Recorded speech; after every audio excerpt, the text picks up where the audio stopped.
This conference will now be recorded.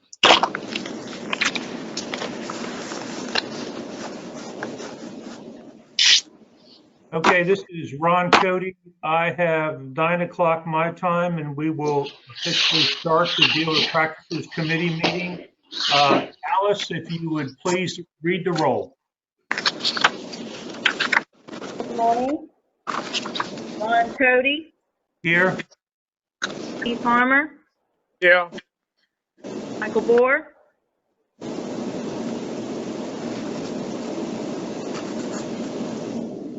Rob Fisher.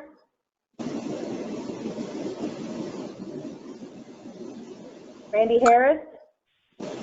Present. Chris Mayer. Here. Malloy.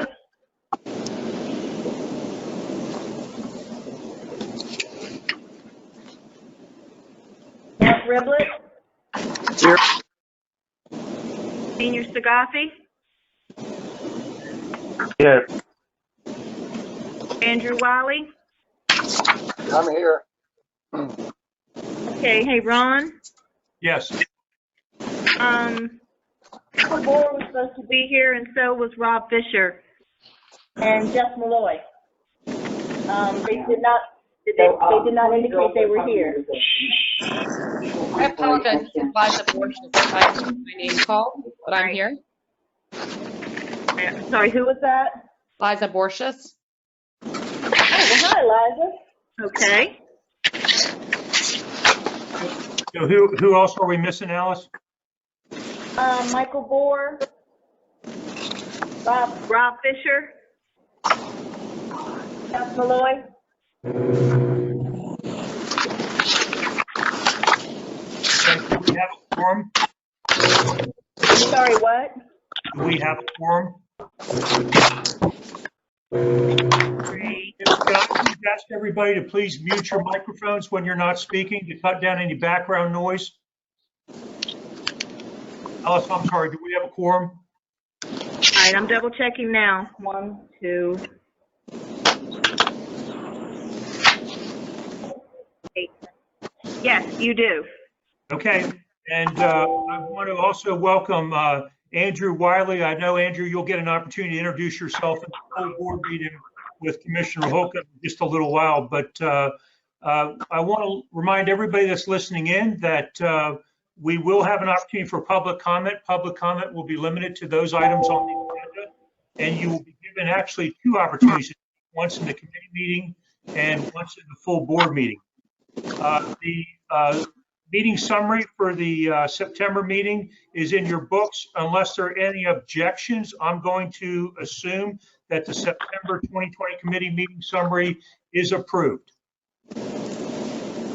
Hearing no objections, I also want to remind everybody a summary of the actions from our last meeting is also in your book. That will take us to old business. And we will start with old business.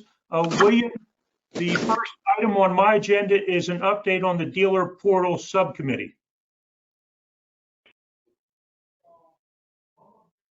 William, are you there? Yes, I'm here. Can you hear me? We can. All right. Good morning, everybody, and thank you, Ron. The committee, the Dealer Portal Committee, has not met since the last board meeting, as far as the committee that was appointed by the chairman of the board. However, the staff has met on a couple of occasions with various vendors, trying to get an idea of the solutions that may be out there. In this process, Lana Shelley, who is the DMV CIO, has also been engaged with us in our conversations with the vendors looking at potential solutions from other places. So we will continue to meet and talk to vendors and update you as we get information. But I do want you to know that we are getting closer. The biggest thing that we're looking at right now is trying to find a vendor, a solution that is already on Virginia state contract. And if that's the case, then we will save ourselves a lot of time and effort in terms of not having to go out and get an RFP or go through the solicitation process. So the whole concept here is that if we can find somebody on state contract that have already been vetted by VITA, and then we can go ahead and engage in a contract with them if the board decides to do so and move forth with the development of the portal solution. So that's the status as of right now. Do you have any Okay, questions for me? Go ahead. I do not. Does anybody else on committee have any questions for William? And Alice, I did notice that Jeff Malloy, I think, has joined us. I saw him there for a minute. Jeff, are you there? Yeah, he's there. Yeah, yes, I'm here. I'm having a little computer problem, but I think I got it under control. Yeah, we Okay. can see him very well, Jeff. Thank you. Thank you. If there are no other questions for William on the portal update, William, that will take us to tab 1 in old business, Midtown Motors. Okay. Hold on here. All right. Midtown Motors and John Forney, tab 1. On July 23rd, 2020, an informal fact-finding conference was conducted to address the alleged violations of Virginia Code Section 46.2-1550. Based on the information provided at the conference, the hearing officer recommended assessing a civil penalty of $250.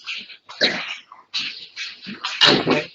Is Mr. Forney or anybody representing Midtown Motors on this call? Hearing no one, I will open the floor up for discussion by committee. I'd like to discuss it. Okay. I read through the notes and I see where John owns, or Mr. Forney owns, he owns a car dealership, a towing company. It appears he might own some apartments. And it appears to me that he might run to Home Depot and pick up a couple buckets of paint for his people and drop them off in the normal rounds that he would make in one of his vehicles. And I think we really need to look at this as possibly being a little bit of overreach onto a good dealer who's done it right for years and just in the towing industry. I know he's heavily involved and well respected. So I don't know that we can jump in and hit him with $250 for using the truck with the dealer tag on it that he uses as normal everyday roundings. And I'm sure I'm going to get some controversy on that from you guys, but let's talk about it. So, Chris, one of the key points here is that dealer tags are limited to vehicles that are in your new or used car inventory. And this appears to be a work truck that he's using to support his businesses that is not for sale.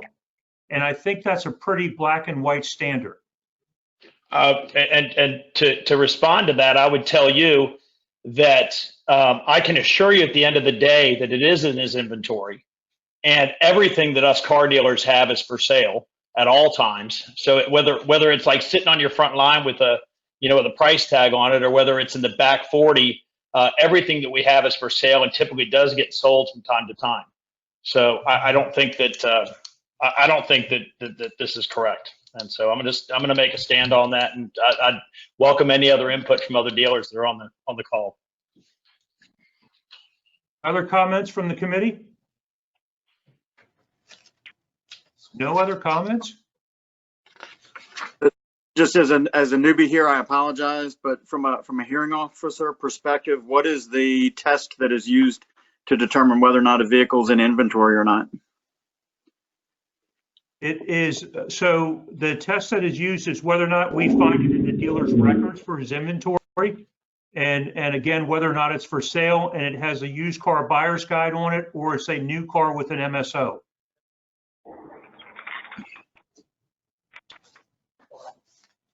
Any other comments? This is Andrew. I guess, I'd like to ask board staff, they made the comment that this vehicle was not in the dealer's inventory. Can I ask how they made that determination? Okay, Lisa, you want to chime in?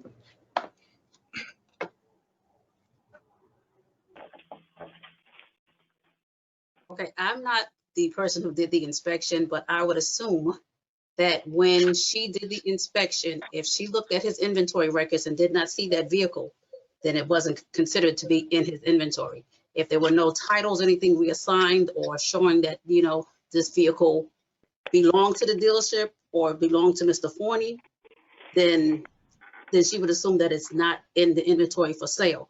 And looking at the pictures that she was supplied with, we see that he was pouring paint from the back of the vehicle, and that there's another person that was actually painting the curb, which led her to the conclusion that he was using the truck as a work vehicle and not something that was in his inventory. I'd like to respond to that, Ron, if I could. Okay. Ron, if it was not in his inventory and it was not a dealer-owned vehicle, then we're not charging him enough. There's a criminal charge here. If he's taking vehicles from different companies and throwing dealer tags on them, that's a whole nother charge. But I don't think that's the case here. I think that's a dealer-owned vehicle that he personally may use to run to the hardware store and pick up some supplies or things. And I don't think there's anybody on the call that doesn't go to the grocery store, Costco, pick up their kids, go to the doctor's appointments with their car. And by the way, honey, I want to go to Home Depot and pick up some plants. I mean, it's going to happen because that's what we use for our transportation. So again, I'm going to stick with what I feel to be a little bit of overreach into a good dealer. And that's where I stand. Okay, and Chris, I'm gonna respectfully disagree with you only because you have to draw the line somewhere. This is a maintenance / work truck that is probably owned by the dealership, but is not for sale. And as an example, I have many of them, but I have to register them and pay taxes and all applicable fees on all of those because they are not for sale to the consumer. They're not in my used car inventory, and they're used to support my businesses. So that is in fact what we have here. And I would just caution the committee that we have a black and white line here, not a gray line, and we really need to stick to the code. So I'm going to respectfully disagree, Chris. I have vehicles in my inventory, and I also tag them and insure them separately because I don't want to have any gray areas that could be misconstrued by Jason if he comes to my place. But I think there's a lot of gray room in this deal here, which is why I'm not agreeing with you. Okay. Any other comments or discussion? And if not, then if we can get a motion. Ron, I would motion that we follow the recommendation of the hearing officer. Is there a second to that? I second. Randy Okay. Ayers.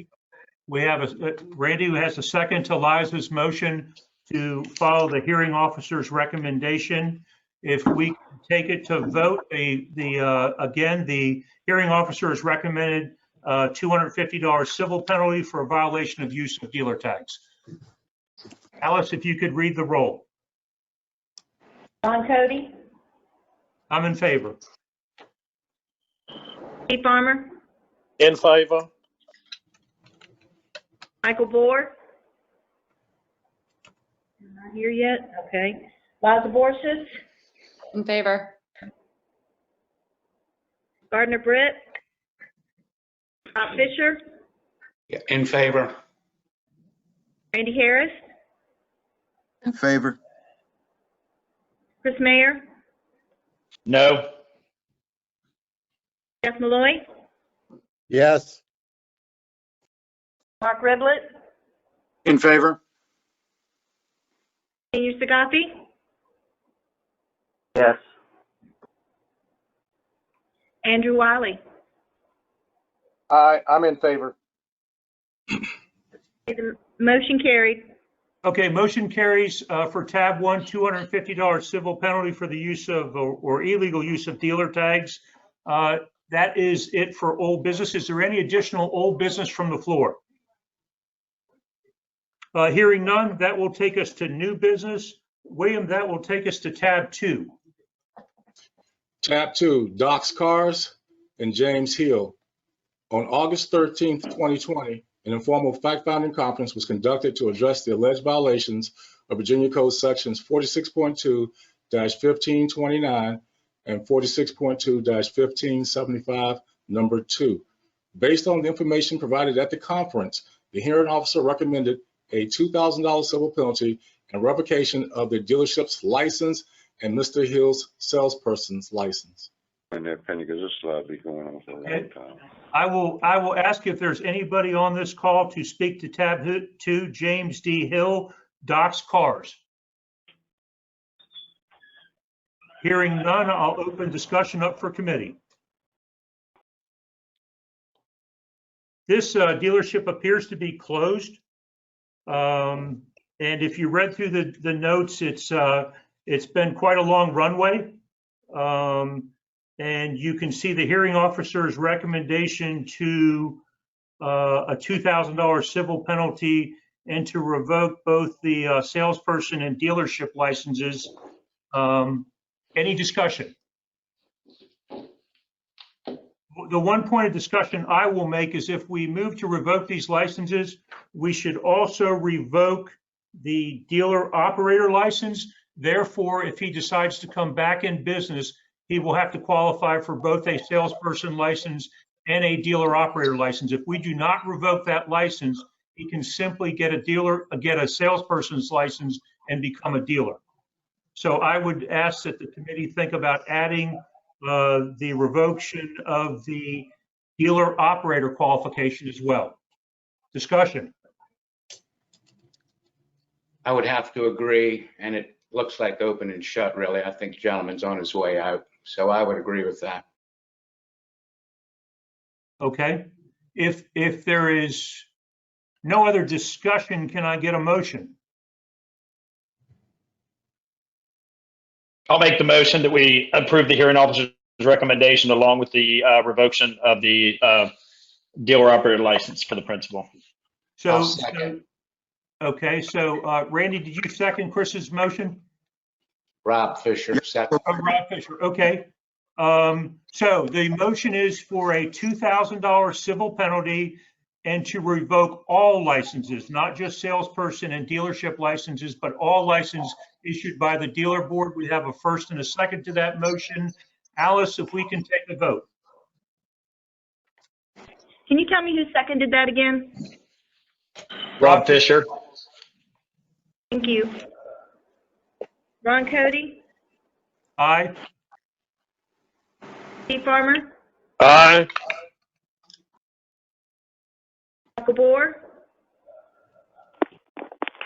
Zaborskis? Aye, in favor. Gardner Britt? Rob Fisher? Aye. Randy Harris? Aye. Chris Mayer? Aye. Jeff Malloy?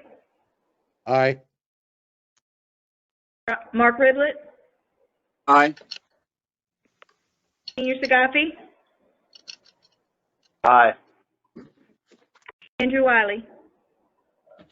Aye. Okay, it's unanimous.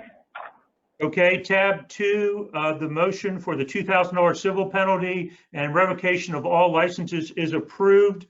That will take us to tab 3, Blake Investments, Blake Ford, Joseph Blythe.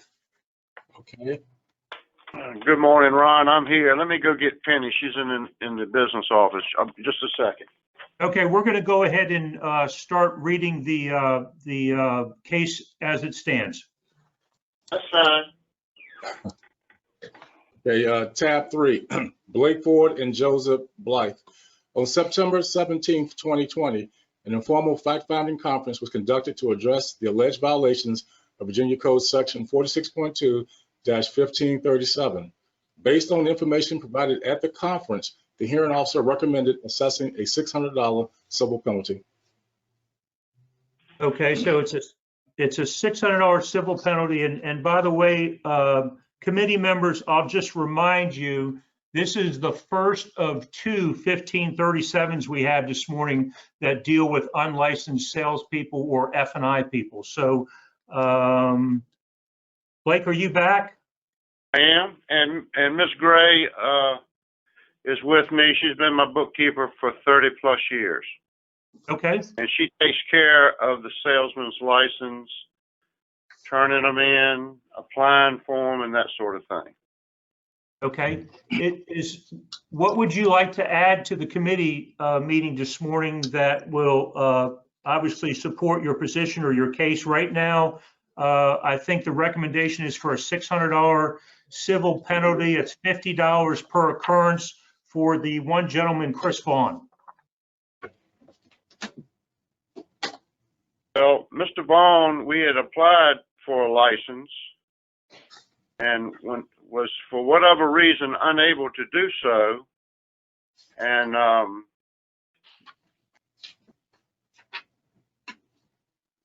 Michelle Jefferson, she did her job. She did a good job. The day that she came in here, I'd gone to the auction, and she talked to Penny. And on our display in our showroom, we list all our salesmen who have license. And we had at the bottom of that list, we had put something we'd never have had because of the pandemic, was we had some people that were pending because we couldn't get through to DMV for whatever reason. If I'm guilty for one employee that the license didn't get transferred. I feel like I'm a dealer in good standings of 46 years, was an original member of the VADA board that formed the dealer board, and I feel like we're a dealer in good standings. We got caught with our pants down, and we're guilty, and I'm asking for your mercy. But we were in complete turmoil at that time. And Michelle didn't do anything wrong. Lisa Mack has called on us for many, many years. And I would just ask for your mercy and your understanding that we were doing the very best that we could. Cases of the virus went through our dealership, and that's my excuse. I can use all the excuses in the world, but we're a dealer of good standings, and Penny has done a job for me for a long time. But if we're guilty, I don't feel like we're guilty but of one person. Both these people had salesman's license at other dealerships. And we've always been taught that you got the salesman's license and you transferred it and you sent it in. Come to find out, that wasn't the case. But regardless of that, that's our case. And we feel like if we are guilty and you're going to fine us, that we shouldn't be fined but for one person. And I think right now that you're being fined only for Chris Vaughn. The $600 is 12 times 50 for Chris Vaughn. It has nothing to do with the 4 sales from Justin Moore. So you're only being fined for his as it stands right now. Other questions from Mr. Blythe? Any questions at all? I'd like to know how the pandemic. I'd like to know how the pandemic played a role in this. If you could give me further detail, Mr. Blythe. Well, for several weeks, we closed one day a week. I've been a dealer for 46 years, so I've never seen turmoil like this before, and I've never had my business in turmoil like this before. I guess the question I'm asking, sir, is what, as far as adding a salesperson to your roles, what was the obstacle or roadblock or speed bump that caused it not to happen in a timely manner?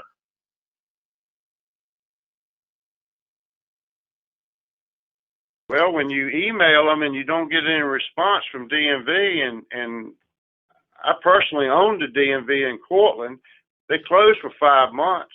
You couldn't communicate. We had trouble communicating. Are you saying the dealer board didn't communicate with you, or they were not open? Because I don't remember the dealer board not being open during any part of this that I'm aware of. Penny emailed DMV.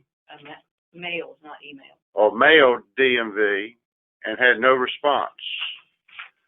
Had a letter made on May the 7th that please transfer sales license for Christopher Vaughn from First Team Subaru, certification number so-and-so, customer number so-and-so, 638 is his number, to Blake Investments, LLC, with our certificate number. He is employed at Blake Investments effective 5/6/2020. We got no response. So I don't know what else you're supposed to do. You had this letter in front of you, I would assume. In clarification to the committee, I was incorrect too.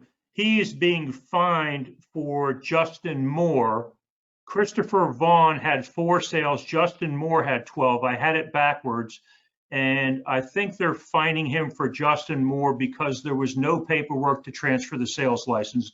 There was for Chris Vaughn. That's exactly right, Ron. Okay. Just a point of clarification.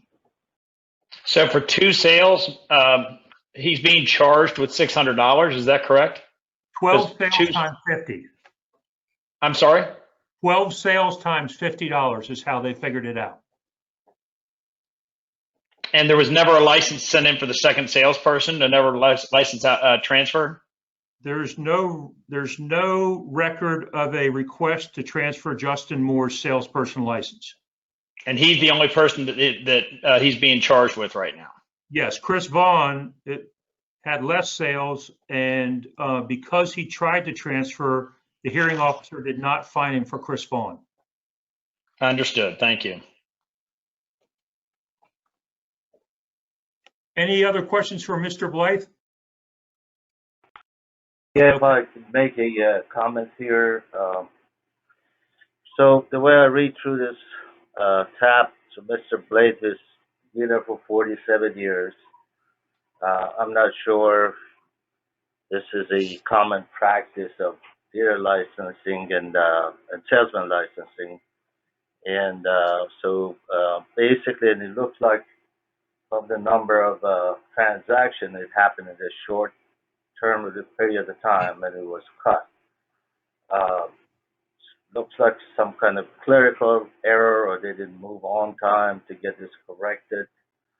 The whole idea beyond salesman license certification is to make sure that they're not felons or they don't have a background that they should not be issued a salesman's license. This dealer is a reputable dealer, has been in business for years and years, and he just got caught in the middle of a short period of time. So to me, I mean, the fine is not that big. I'm not arguing about the fine, but it's kind of something that we don't have to look as hard or punish him for doing something that happened due to a clerical error, and I assume it has been corrected. That's correct. Okay. Any other questions for Mr. Blythe or discussion by committee? The hearing officer's recommendation right now is a $600 civil penalty for the 12 sales by Justin Moore at $50 a sale.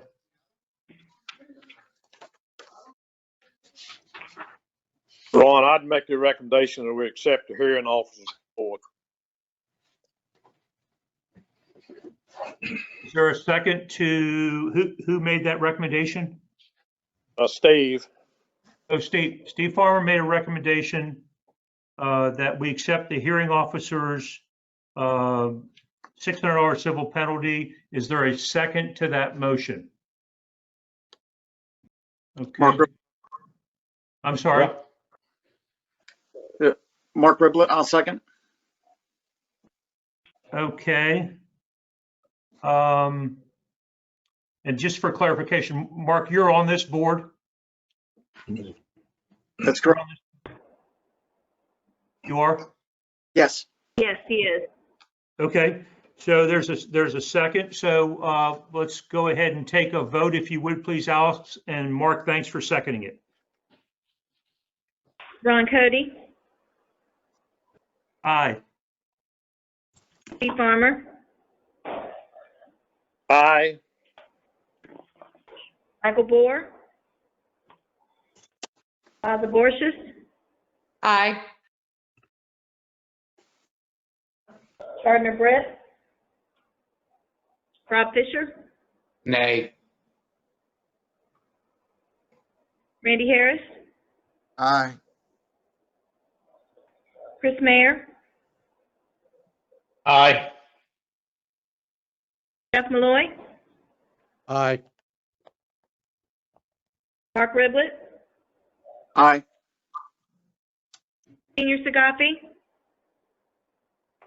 Nay. and Andrew Wiley. Nay.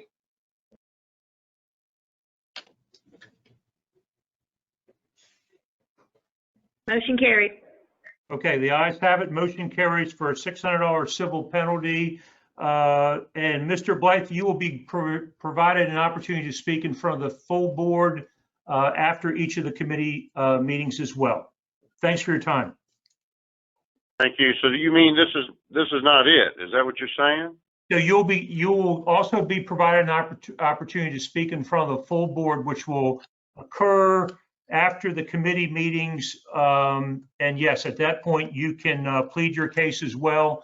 So to answer your question, this is not necessarily it. Okay. Thank you, Ron. You bet. And thank you, Board. Okay, tab 4, Hall Nissan, William Baker. Yes. Yes, sir. Okay, William, if you could read the case, and then I think Mr. Baker is on the line. We'll provide him an opportunity to speak. Yes, thank you. Paul Nissan, Virginia Beach, and William R. Baker, which you can find in tab 4. On September 22nd, 2020, an informal fact-finding conference was conducted to address the alleged violations of Virginia Code Section 46.2-1537. Based on the information provided at the conference, the hearing officer recommended assessing a civil penalty of $18,300. Okay, Mr. Baker, if you would like to tell us a little bit about your case. Yes, thank you. And thank you to the members of the board for allowing me to appeal this fine. My name is Bill Baker. Most of you know me by that. President of Hall Automotive, which includes Hall Nissan in Virginia Beach.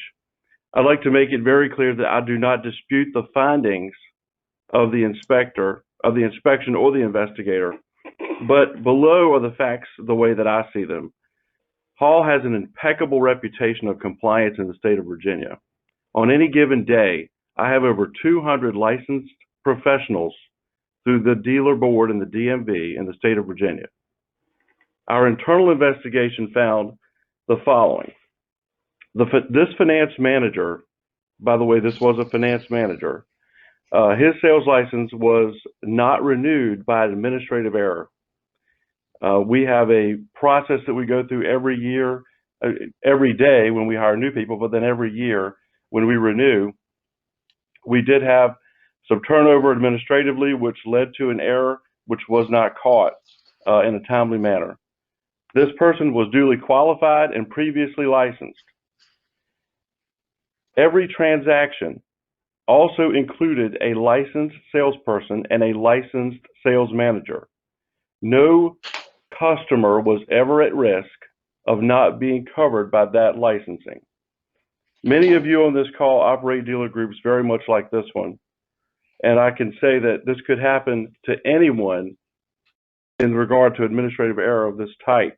What we have done now is we've implemented a secondary review of our renewal process to prevent that from happening in the future. All I ask is that you look at this penalty and that we apply some reasonableness to it to make it more reflective of the standing of this company and the history that this company has in doing the right thing and being a rule follower in this state. Thank you. Okay, thanks, Bill. Are there questions for Mr. Baker? So committee. I have a question. So Go ahead. Mr. Baker, you have on your on this tab, as mentioned, you have 2,000 employees on your 15 dealerships and 400 registered sales person. We have approximately 400 It changes on any given day. 50 sales managers, 50 F&I managers, 150 salespeople. So, and then you have internet salespeople. So yes, that's probably a close number. And all these dealerships are through DMV or just Virginia? The dealerships that I manage are in Virginia and Northeast North Carolina.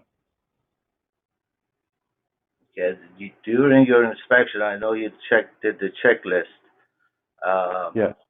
Who does that for all your dealerships? You? Yes, I do.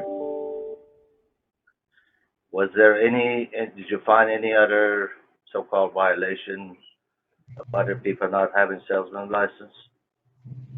No, I have not. Okay, thank you. Mm-hmm. And just so I'm clear on this, a point of clarification, I don't think this was found by an on-site inspection. I think what happened is they were not aware of the violation, went and applied for a salesperson license for this individual again. And I think that's when we picked it up at the dealer board. Is that correct, William? Ron, I'm doing some research now. Lisa, if I think that's what happened. So this individual was licensed. He was moved to another location because they had some other plans, and that changed. They moved him back. So he was already licensed with the organization, but in between that movement, he was not at the store when they renewed their licenses. Then when they renewed it later, I think the board picked up on the fact that it was not his license had in fact elapsed, and that's when the fine of $91,500 or so was originally assessed for, I think it was 366 sales. Right. And then it was reduced to 18,300. So that's what makes this case a little bit different from a licensing perspective. Ron, this is Jeff Malloy. Can I make a comment? Sure. I had a very similar case myself. And since I was on the motor vehicle dealer board, I ended up just paying the fine and moving on. But this is not unlike the Witten case before, or somewhat like mine. And I think when it's clearly an administrative error on behalf of the dealership and they have no other violations, I think we need to cap these fines. In this instance, licensed salespeople handled the deals, and the only unlicensed person was the finance manager.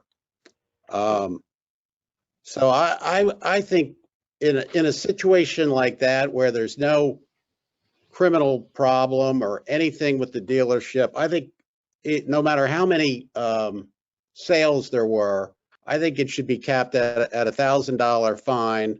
The dealership should get a warning letter, and the dealer should be educated as to the salesman's license is for everyone involved in the sales transactions, no matter whether they're a finance manager or a salesperson. But I think we're gonna, every time this comes up, it just seems like it's a little bit of an overreach on behalf of the motor vehicle dealer board to come up with such a huge fine for a dealership that is really a reputable business and not causing problems in the community. Okay. Jeff, this is Liza, and Yep. Sorry, Ron, this is Liza, and I think on go ahead, Liza. I can't hear you. okay, all right, can you hear me now? I can. Okay, I think I agree with Jeff's assessment, and on the previous case that we just agreed upon, I think was a $600 fine, and I think there was some discussion about whether clerical error during COVID, but that was a reasonable fine based on the number, the reduction of, I think, down to $50 per sale. I agree with Jeff that we do need to have some sort of cap if it is absolutely a clerical error. especially since in this particular case, the F&I manager had been previously licensed with this organization. So it wasn't even that they had had to transfer from another organization. So I would be in favor of capping it at $1,000 as well. Okay. If I may, can I speak? Sure. And I agree with Liza and I agree with Jeff 100%. I think there is this violation, there's a gray area. I know the F&I people rule changed, that they have to be licensed, and it was changed in 2006. This is a reputable dealer. Of course, for a dealer that has 4 salespeople, it's a lot easier to check on these things than the ones that have hundreds of salespeople and F&I people, and so it's a lot harder to check every time. And the intention here was not to cheat anybody or let somebody get by. It's just clerical error. Clerical errors are not to be, they're not to be, not meant to be punished. It happens everywhere. The turnover in the dealerships are very high, because of the hours, salesman hours of working 6-7 days a week. And just try to put a tab on this is very difficult. And I think it should stop at one point. That would just cap it to a certain amount of number. $1,000 sounds very fair to me, not 90,000 or 18,000. And we should just move forward and try to get this resolved. And hopefully in the future have some kind of idea when the inspectors go to these places not to come up with this kind of fines. So I'm not on the committee, but I'd like to speak before you guys vote. When a dealership self audits and they catch themselves and then they get penalized for it, I just don't agree with that. So, I mean, I'm all in favor of maybe setting a precedence today that, when that happens, to set a limit on the amount of fines. I think that 90,000 is excessive, and I think the 18,000 excessive also. So I think that even though that Mr. Baker is my direct competitor, and I could stick it to him right now, and I should probably repeat myself. But I mean, I truly believe that he's a reputable company, reputable man, and they do what's right, and they know a customer has been ill-adverse affected in this situation. So I'm all in favor of being able to put a cap on it and set a precedent. So Dan, is this where you wanted me to say that you think the fine should be $150,000? So if I can make a comment to committee, I don't know that we need to discuss a cap per se. I'll leave that up to you all. We get all severities of dealer licensing violations. We get the one that the guy turns himself in, and we've looked at that and we've lowered the fine accordingly. We've gotten the one where this case here, they didn't turn themselves in. They actually went to go license the guy thinking everything was okay, and dealer board picked up on it. Then we've got the ones that the salespeople aren't licensed, they've been warned before, and they just don't adhere. So I'm never in favor of saying, hey, there's a cap. I think part of the reason we're here is to fairly administer a fine structure based on what we believe the level of grievance is in each case. And so if somebody wants to provide a motion to reduce the fine in this case, because I think we all agree it was completely by accident, they were prior licensees to this dealership and to this organization, I would really love to entertain a motion like that. Ron, this is Liza, and I will reword my statement to take the word cap out and simply in this case make a motion that we reduce the fine to $1,000, as I think was mentioned by several people, and that we would table the discussion about any sort of cap based on the type of violation it is to another time. Is there a second to Liza's motion to reduce the fine to $1,000? I'll second that. I second. I think that was Jeff Malloy first. Yes. Okay, Jeff Malloy seconds it. So Alice, we will go ahead and take a vote. Ron Cody, I'm in favor. Steve Farmer, Yes. Zaborskis, Yes. Rob Fisher, Yes. Andy Harris, Yes. Chris Mayer, Yes. Jeff Malloy, Yes. Mark Riblett, Yes. Senior Sagapi, Yes. and Andrew Wiley. Yes. It's unanimous.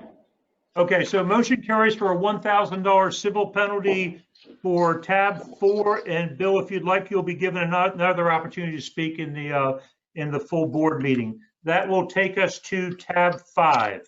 William? Ron, this Yes. is Randy. Can I make a comment, please? Yes.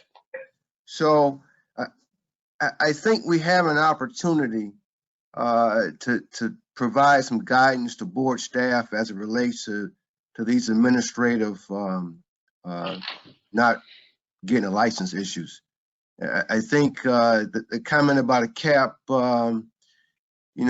maybe it could be a flat amount and not looked upon so much as being a cap, but I do think at some point we do have an opportunity to provide some guidance that might minimize some of the efforts of board staff that's not going to lead to any fines.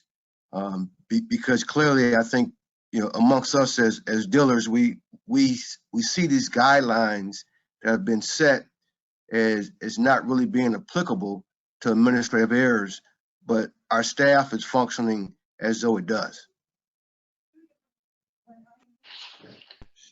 So, yeah, and those guidelines were put in place really, we try to communicate those to the hearing officers, and then they can obviously adjust them as need be. And Randy, I guess we could take this up at another point and really decide if we need to do any further on amounts or per delivery or whatever. That formula gets used in a lot of different cases. On the 8 years or so I've been on the board, I think we've tried to be fairly consistent as we evaluate each case and come up with a fine that we think matches the severity. But if we want to have that discussion another time, we can surely do that. I understand your point. And I'm the one on the board that always keeps saying, let's be fair, let's be fair. We got to be, somebody mentioned a case that was just like this about less than a year ago, where the dealer actually came to us and turned himself in and said, listen, we made a mistake. And he had been a longstanding member of the board here. So we use that flexibility to try to, administer fines fairly based on, again, the level of severity. But, we can have that discussion at another time if you'd like to further look at the fine structure. We did that, Randy, as an example, because the issues with not adhering to business hours became so prevalent. Remember, we put a fee structure in place that basically said you're fined this on first occurrence, this on second occurrence, and you're in front of the board. So in some cases, it probably has a lot of validity and should be discussed a little further. Right, because if we have some guidance in place for these administrative errors, this doesn't even come to the board. Yes, that's true. But and again, we try to communicate that to the hearing officers as well. So okay. Thank you. Okay. Good enough? You good? Okay. Good. Yes. Thank you. Tab 5, Integrity Auto House, Nina Johnson. Is there anybody here to speak to tab 5? William, if you could go ahead and read tab 5. Yes, tab 5, Integrity Auto House, LLC, and Nina Johnson. I'm going to provide you with a historical overview. On January 6, 2020, an informal fact-finding conference was conducted to address the alleged violations of Virginia Code Section 46.2-1529 and 46.2-1539. Based on the information provided at the conference, the hearing officer recommended assessing a civil penalty of $2,500. At the March 9th, 2020 committee and full board meetings, the board adopted a resolution agreeing with the hearing officer's recommendation of assessing a civil penalty of $2,500. On March 23rd, 2020, Mr. Johnson appealed for a formal hearing. On October 15th, 2020, a formal hearing was conducted to address the alleged violations.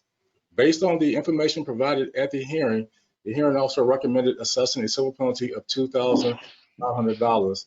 And I must note for the record that during the formal hearing, Mr. Johnson or Mrs. Johnson, neither one of them participated in the formal hearing.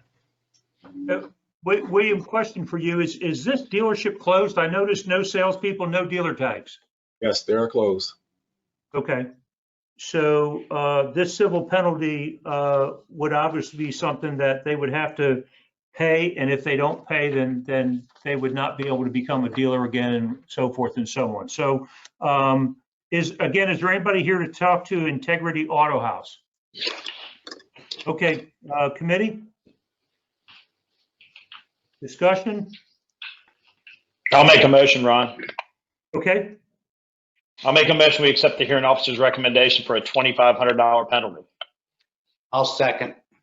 Okay, Rob Fisher seconds Chris Mayer's motion. $2,500 civil penalty against Integrity Auto House. And Alice, if we can take the vote. Ron Cody, Aye. Steve Farmer, Aye. Liza Borges, Aye. Rob Fisher, Aye. Randy Harris, Aye. Chris Mayer, Aye. Jeff Malloy, Aye. Mark Riblett, Aye. Senior Sagasi, Aye. and Andrew Wiley. Aye. Okay, that's unanimous. Okay, tab 5, Integrity Auto House, motion carries for a $2,500 civil penalty. And that is it for new business. Is there any other new business from the floor? Hearing no new business from the floor, our next meeting will be scheduled for January 11th, 2021, and meeting is adjourned. Thank you, Ron. I'd like to call the Dealer License Committee to order. Alice, can you read the committee plan? Marie Slaughter, Here. Ed Bailey, Ted,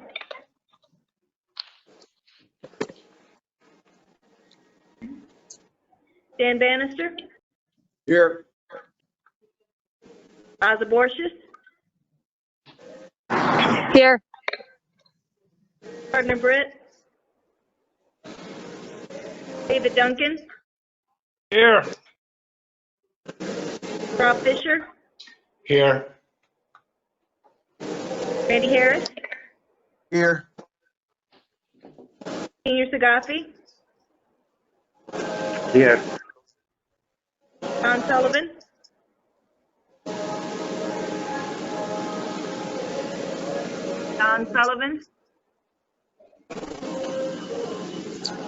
Andrew Wiley. I'm here. All right, you have a quorum. Thank you. I'd like to remind everybody at this time that we have an opportunity to speak on public comments on the agenda comes up. Are there any public comments at this time? Well, I'd like to make a public comment. I'd like to recognize and congratulate Lisa for being named in Auto News for one of the top 100 women in the industry. I think that's well-deserved, Lisa, and I'm very, very proud of you. And I'd like to think about your gap year, because that's my biggest regret, but I'm still working on taking my gap year. All right, so the approvals for September meetings, with no objections, I'd like to approve those minutes. No objections? Public comments at this time? No public comments. Let's go back to old business. We'd like to get an update from Ron on the salesperson's license subcommittee. Ron? Yeah, guess you all aren't going to give me a break. Okay, so since our last meeting, we did meet one more time with the sales licensing group, and we have kind of kept abreast, William and I and the rest of the team, with the licensing capability around the state. Obviously, the Sterling CSC has really come to our call and provided additional testing capability, and that is ongoing. Ann Majors and the Sterling CSC staff have done a phenomenal job managing that process, as well as Nadine, Sherry, and Tanya from Rick's staff. The dealer board has also helped out with licensing. I know of an example just here lately where we used the facility out towards Tidewater by IAA and licensed 25 people at a time with dealer board staff. So again, I want to thank everybody for working together to really take care of this situation. We are not aware of any complaints relative to timing at this time. We feel like demand through the efforts of the dealer board, through the efforts of DMV and others is working well.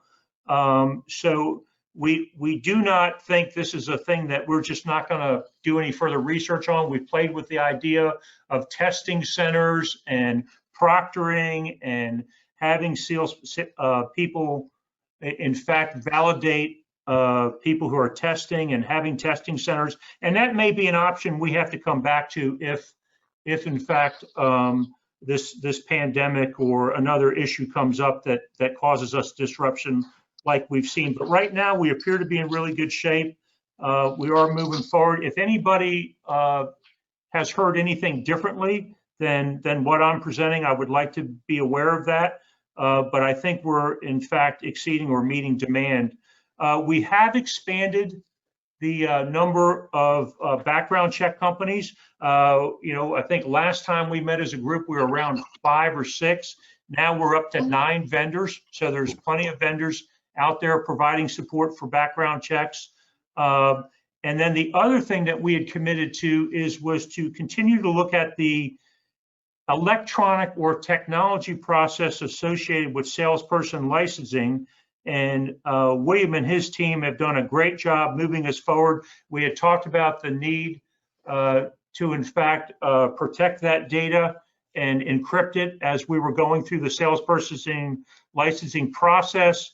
And William, if you can provide a quick update on where we stand, I think we're just about ready to launch this process.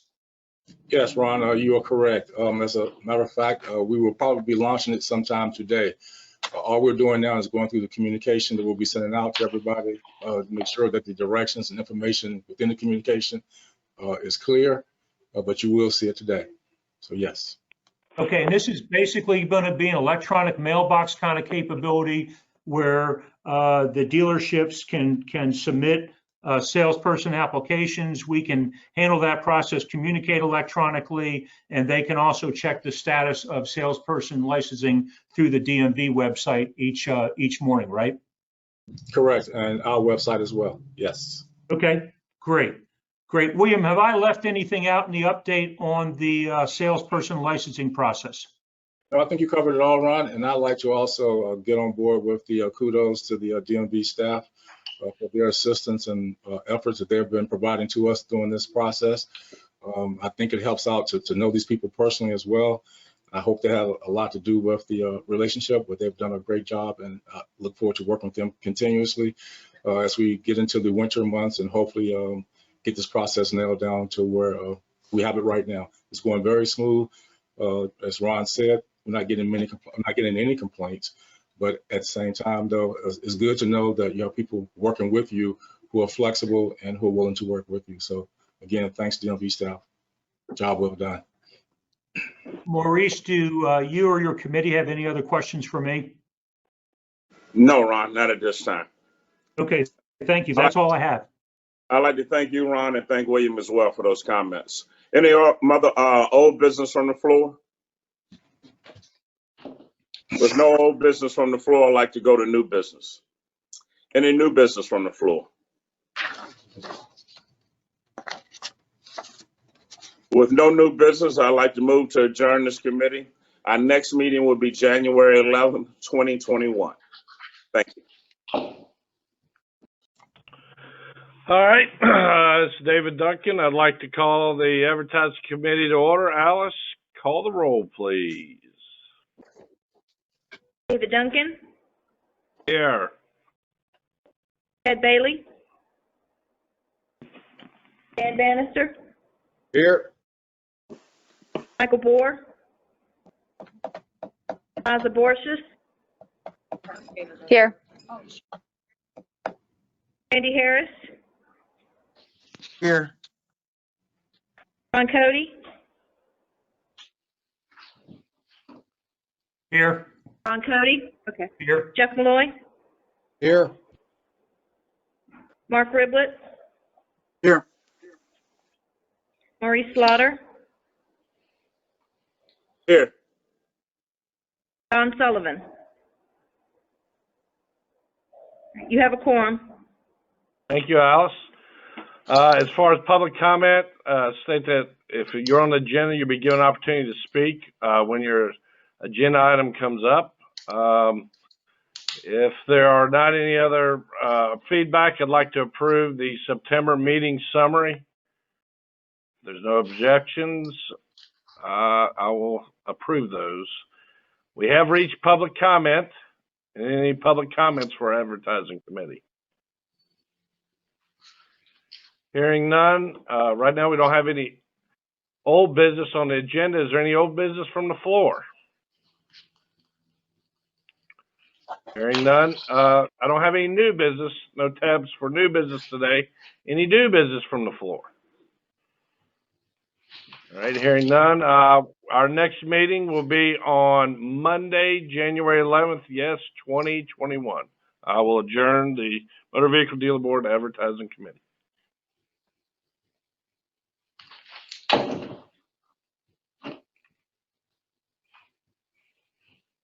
Okay, you want me to start with transaction now, Ron? Are you still there? It's your Yes, call, Ron Chris. Cody. Yeah. Go Okay. ahead. I'd like to call the Transaction Recovery Fund Committee to order. Alice, would you call the roll, please? Chris Mayer, Here. Jeff Malloy, Here. Dan Bannister, Here. Michael Bohr, Steve Farmer, Here. Rob Fisher, Here. Ron Cody, Here. Mark Riblett, Here. Maurice Slaughter, Here. Don Sullivan, Andrew Wiley. I'm here. Don I'm here. Sullivan. Oh, Don, you're here? Yes, Okay, how long have you been here? You just Just- got on? just got on. Okay, all right. Thank you. You have a quorum, Chris. Okay, thank you. If there's any public comment, I'd like to have those public comments limited to the topics that are listed on the agenda, and you'll have a chance to speak when your topic comes up.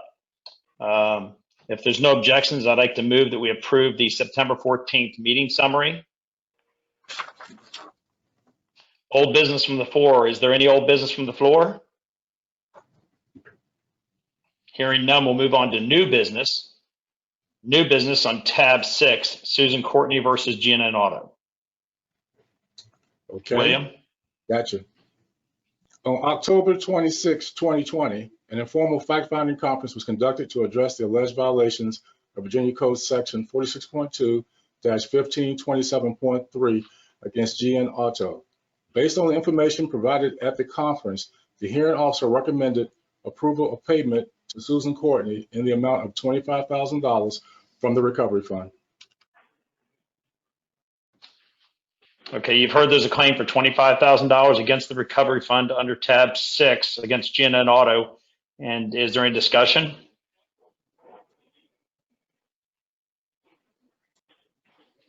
None being heard, can I ask for a motion?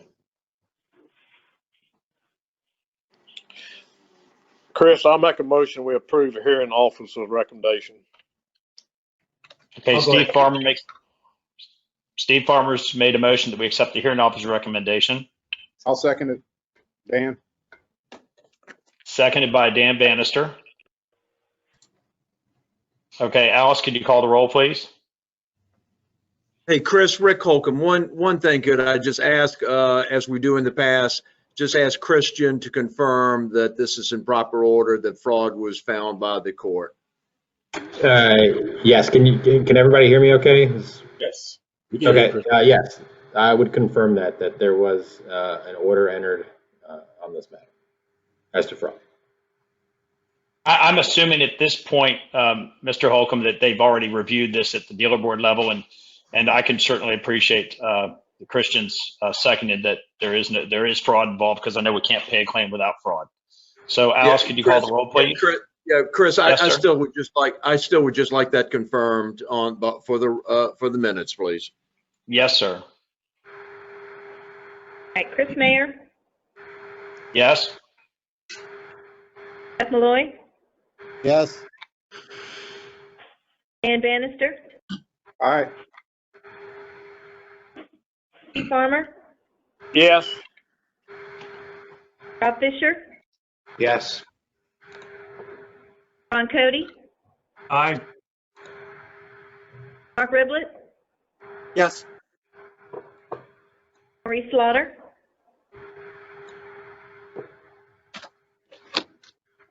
Yes. John Sullivan, Yes. Andrew Wiley. Yes. It's unanimous. Okay, motion carries on the Susan Courtney versus GNN Auto $25,000 payment from the Transaction Recovery Fund to Susan Courtney. Next is tab 7, William. Okay. Tab 7.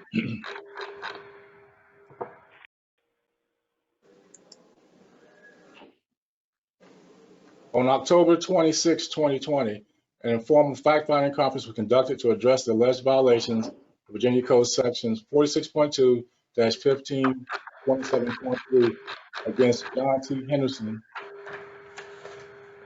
All-in-One Brokers and Finance, LLC. Based on the information provided at the conference, the hearing officer recommended approval of payment to Stephanie Roberts in the amount of $25,000 from the recovery fund.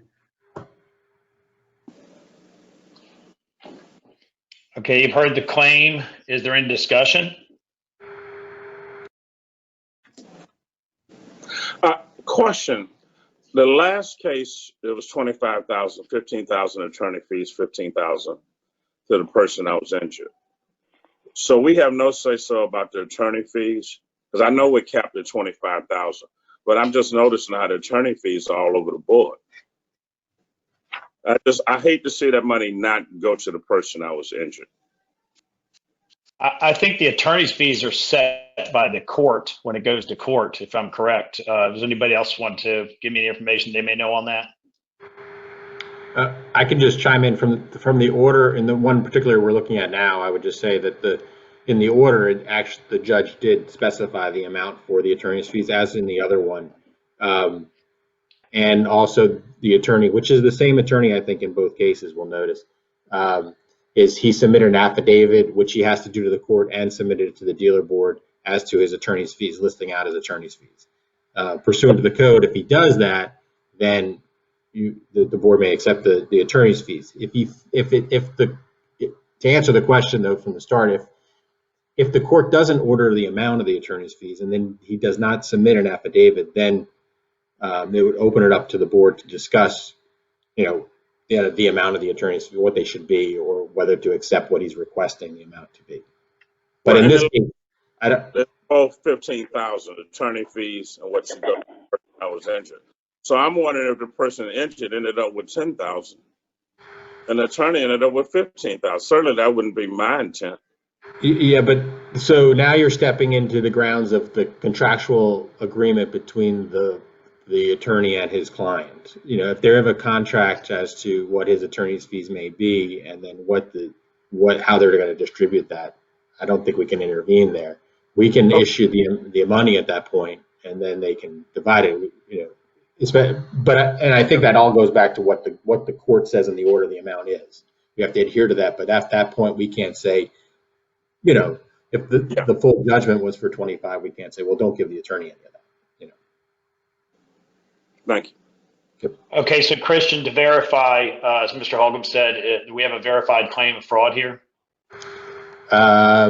In this case, yes, we do. And we also have I think there was also a finding that there was a violation of one of the statutes under the act. So, I mean, under the code. So that's also a reason for accepting it as well. So. Okay, so we have a question. Yes, sir. Go ahead. So I assume this Express Cars and Trucks is no longer in business, and they don't have a business license anymore.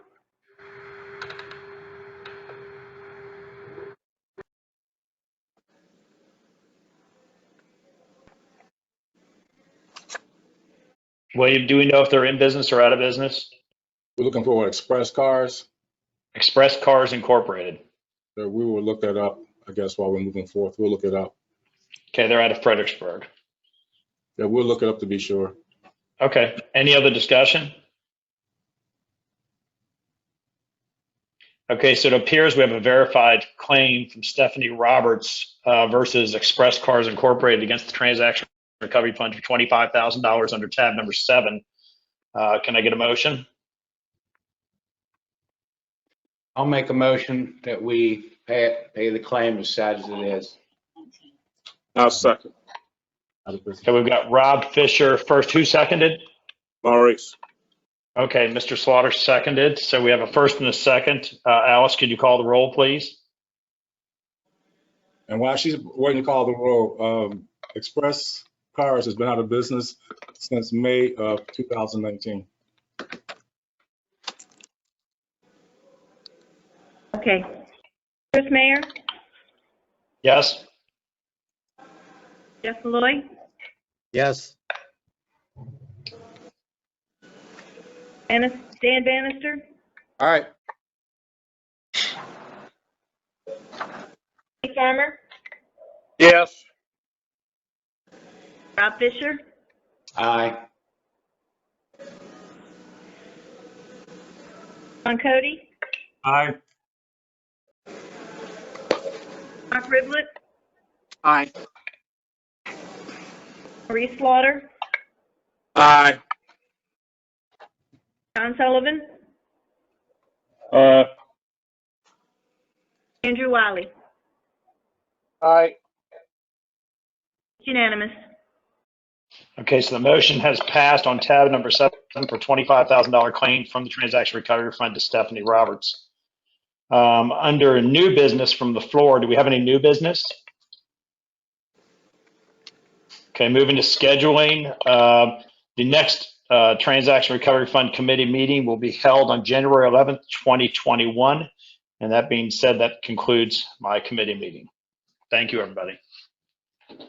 Thank you, Mr. Chairman. Rick Holcomb, Dealer Board Chair. William, how much time do we need before we can call the full board order? Mr. Chairman, it's your call. I'm ready.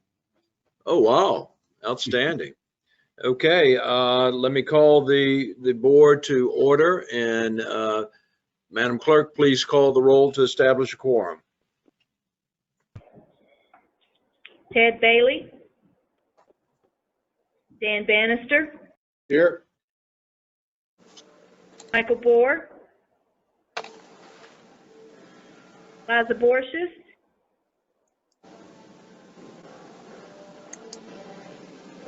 Liza, you there?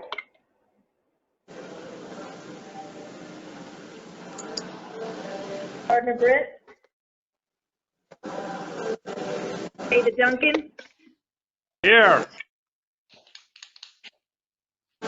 Steve Farmer, Here. Rob Fisher, Here. Andy Harris, Here. Ron Cody, Here. Chris Mayer, Here. Jeff Malloy, Here. Mark Riblett, Here. Senior Sagati, Here. Maurice Slaughter, Here. Don Sullivan, Here. Andrew Wiley, Here. Rick Holcomb, Here. and I'd like to see if Liza came back. Liza, you there? All right, I'm going to mark her absent, and you have a quorum. Okay, thank you, Madam Clerk. You have before you the meeting summary for September 14th.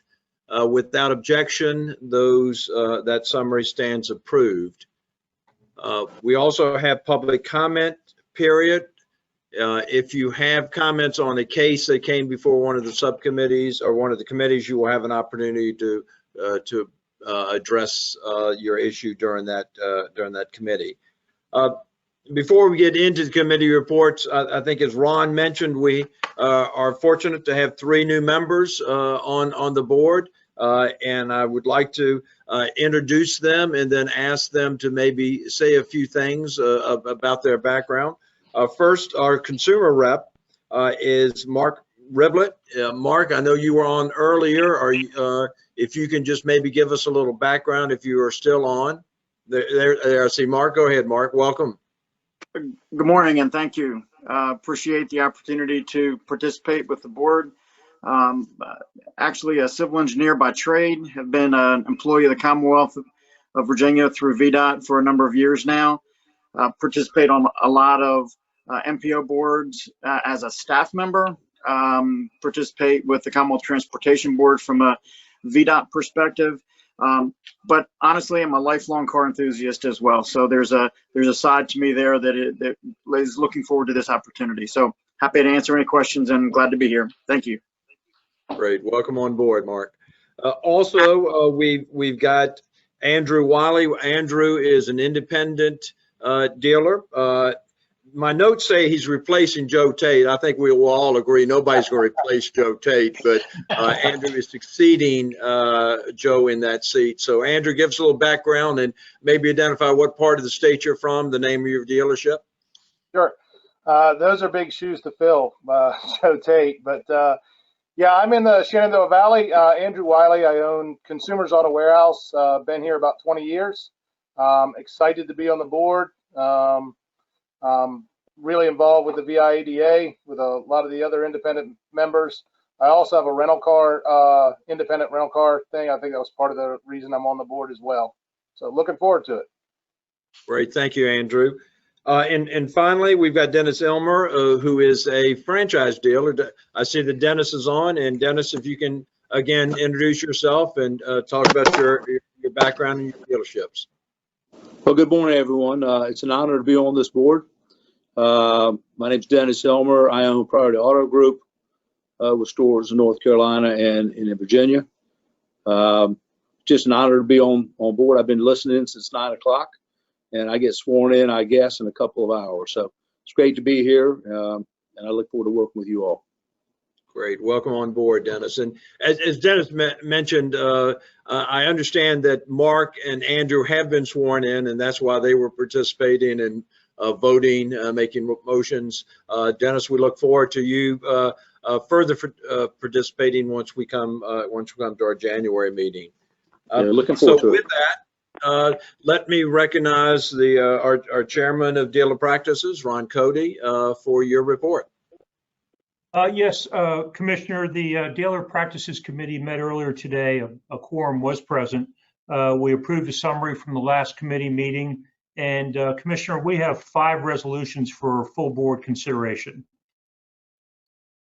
The first resolution is tab 1, Midtown Motors, John Forney, and Commissioner, at the time, nobody was present from this business. William? Yes, Midtown Motors Incorporated and John Forney.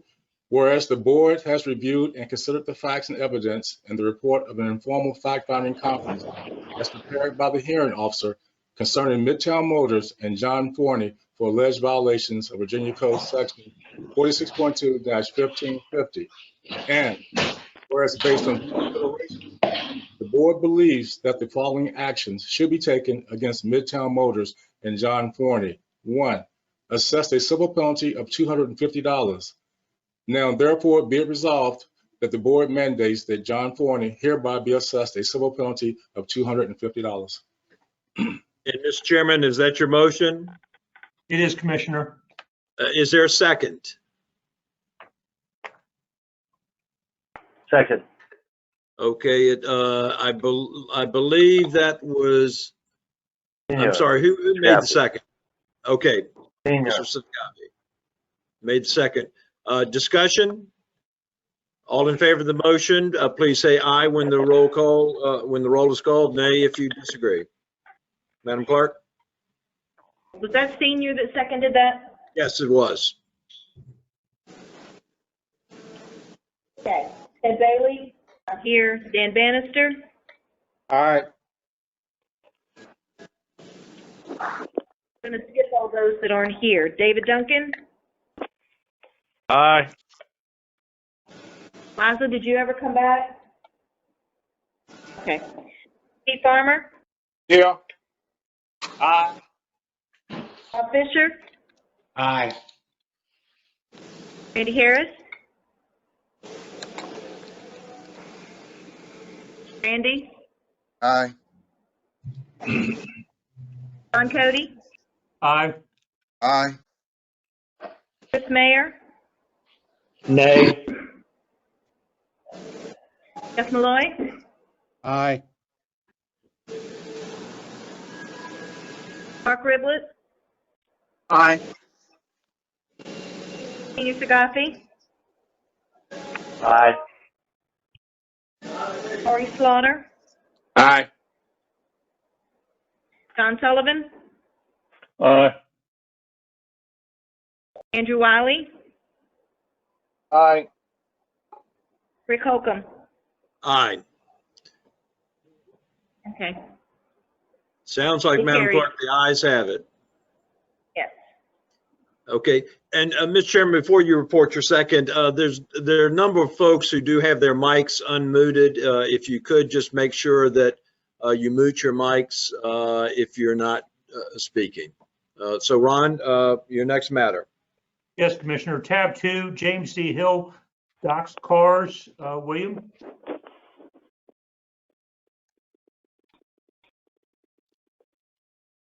William, you can unmute your mic. Thank you. Cars and James Hill. Whereas the board has reviewed and considered the facts and evidence in the report of an informal fact-finding conference as prepared by the hearing officer concerning Doc's Cars and James Hill for alleged violations of Virginia Code Sections 46.2-1529 and 46.2-1575, number 2. And whereas based on due consideration, the board believes that the following actions should be taken against Doc's Cars and James Hill. 1, assess a civil penalty of $2,000, and 2, revocation of all licenses issued by the board to James Hill. Now, therefore, be it resolved by the board that James Hill will hereby be assessed a civil penalty of $2,000 and all licenses issued by the board to James Hill shall be revoked. And Mr. Chairman, is that your motion? It is, Commissioner, and at the time, we did not have a representative from Doc's Cars. Okay, so we have a motion. Is there a second? I'll second it. This is Dan. Dan Bannister seconds. Discussion. All in favor say aye when the roll is called. Opposed, nay. Madam Clerk, call the roll. Dan Bannister? Aye. Zaborsis? Sorry, she's not here. David Duncan? Aye. Steve Farmer? Aye. Rob Fisher? Aye. Randy Harris? Aye. Ron Cody? Aye. Chris Mayer? Aye. Jeff Malloy? Aye. Mark Ridlett, Aye. Senior Sagafi, Aye. Maurice Slaughter, Aye. John Sullivan, Aye. Andrew Wiley, Aye. Rick Holcomb. Aye. It's unanimous. Okay, that stands approved. Mr. Cody, next matter. Yes, Commissioner, tab 3, Blake Investments, Blake Ford, Joseph Blythe, and he was in attendance. William? Yes, Blake Ford and Joseph Blythe. Whereas the board has reviewed and considered the facts and evidence in the report of an informal fact-finding conference as prepared by the hearing officer concerning Blake Ford and Joseph Blythe for alleged violations of Virginia Code Section 46.2-1537. And whereas based on due consideration, the board believes that the following actions. William, okay. Yes. William, why don't you go ahead and report? I think we've lost Ron's audio. I'm getting a Vita signal that we're experiencing network connection difficulties, but if you can report the findings on that matter. Okay. And okay, whereas based on due consideration, the board believes that the following actions should be taken against Blake Ford and Joseph Blythe. 1, assess a civil penalty of $600, and now therefore be it resolved that the board mandates that Joseph Blythe hereby be assessed a civil penalty of $600. And that's okay. And Mr. Chairman, is that your motion? It is, Commissioner. Okay, is there a second? Second. Okay, identify who made the second. Chris made the second. Okay, and I know the dealer was at the committee, so let me recognize if Mr. Blythe is on and wants to add anything to this matter.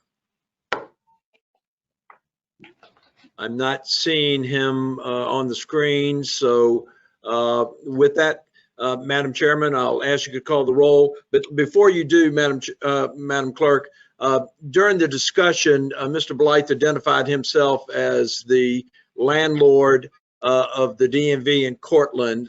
So as a result of that, since I apparently have a business dealing with Mr. Blythe, I'm going to recuse myself from voting on this matter. So with that, call the roll, Madam Clerk. Dan Bannister, Aye. David Duncan, No. Steve Farmer, Aye. Rob Fisher, Aye. Randy Harris, Aye. Ron Cody, Aye. Chris Mayer, Aye. Jeff Malloy, Aye. Mark Ridlett, Aye. Senior Sagafi, Aye. Maurice Slaughter, Aye. John Sullivan, Aye. Andrew Wiley, No. and Rick, you're abstaining. You're abstaining for the reasons previously stated. Thank you. It's unanimous. I mean, not unanimous, it carries.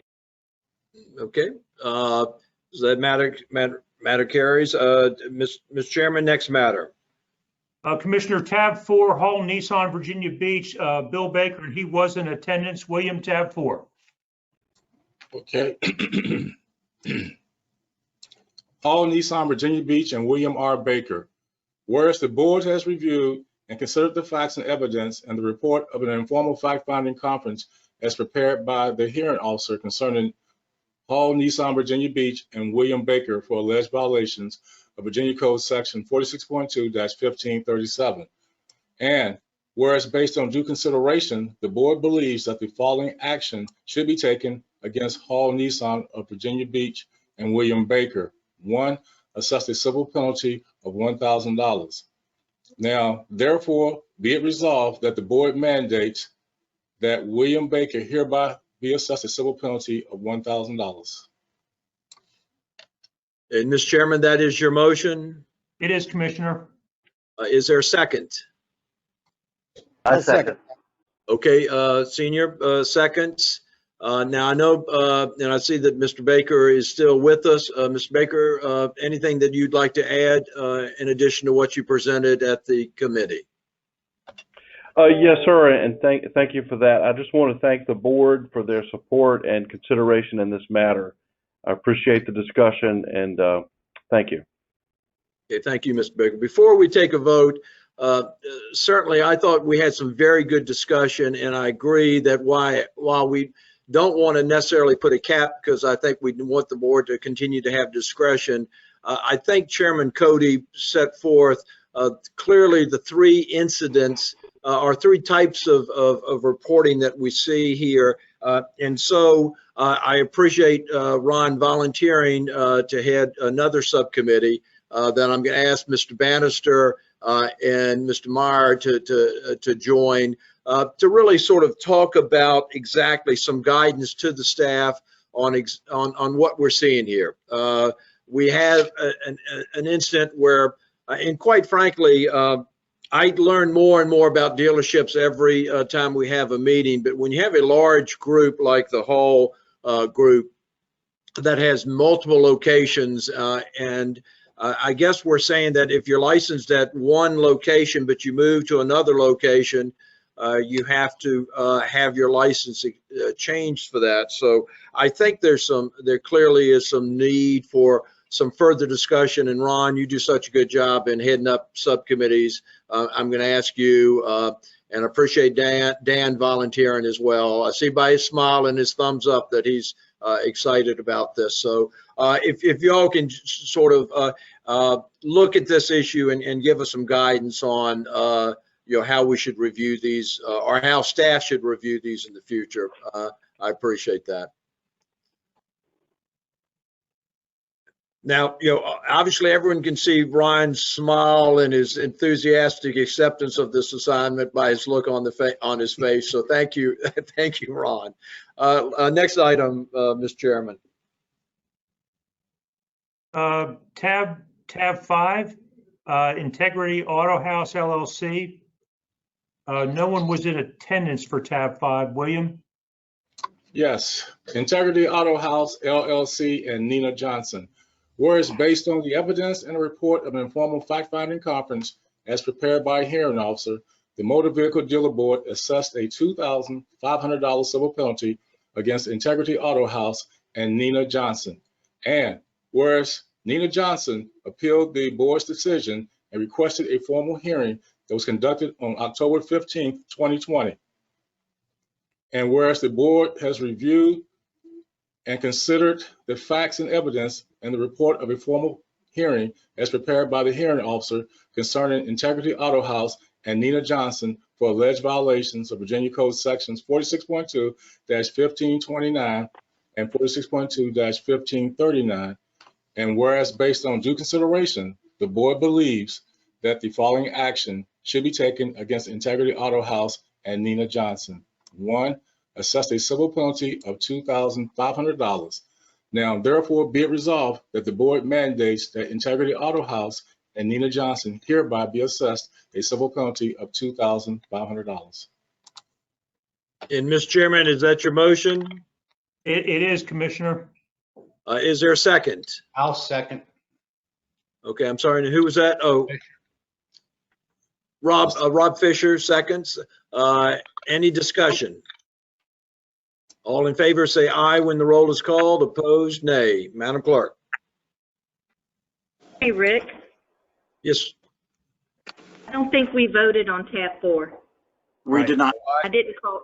I apologize. I did not call roll for tab 4. I apologize. Let's go ahead and vote on tab 5 now, and then we will go back and take a vote on tab 4. And I do apologize. Okay, Dan Bannister, Aye. David Duncan, Aye. Steve Farmer, Aye. Rob Fisher, Aye. Randy Harris, Aye. Ron Cody, Aye. Chris Mayer, Aye. Jeff Malloy, Aye. Mark Redlet, Aye.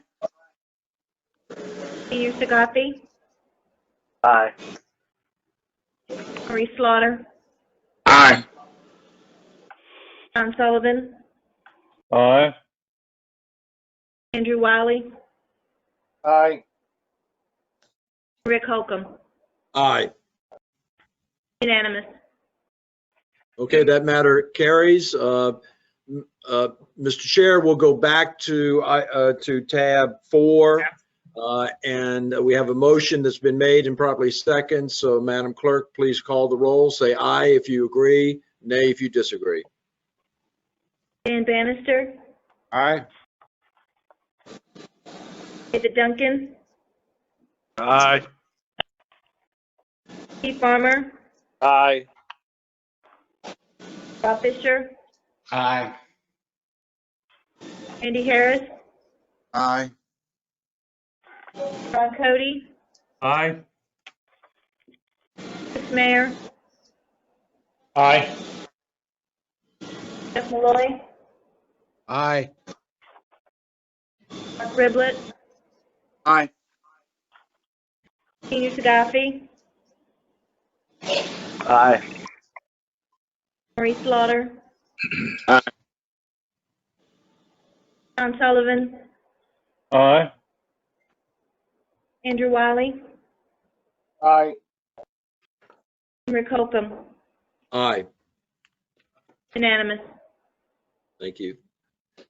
Mr. Chairman, does that conclude your report? It does, Commissioner. We adjourned and our next meeting will be January 11th, 2021. Thank you. Licensing Committee, Mr. Slaughter. License committee, we had a quorum. There was no public comments from the floor. There was no public comment. And on the old business, Ron gave us an update on the salesperson's license subcommittee. And there was no old business to the floor after that. And with no new business, we adjourned. And we're going to reconvene January 11th, I believe, 2020. Yeah. Thank you, Commissioner.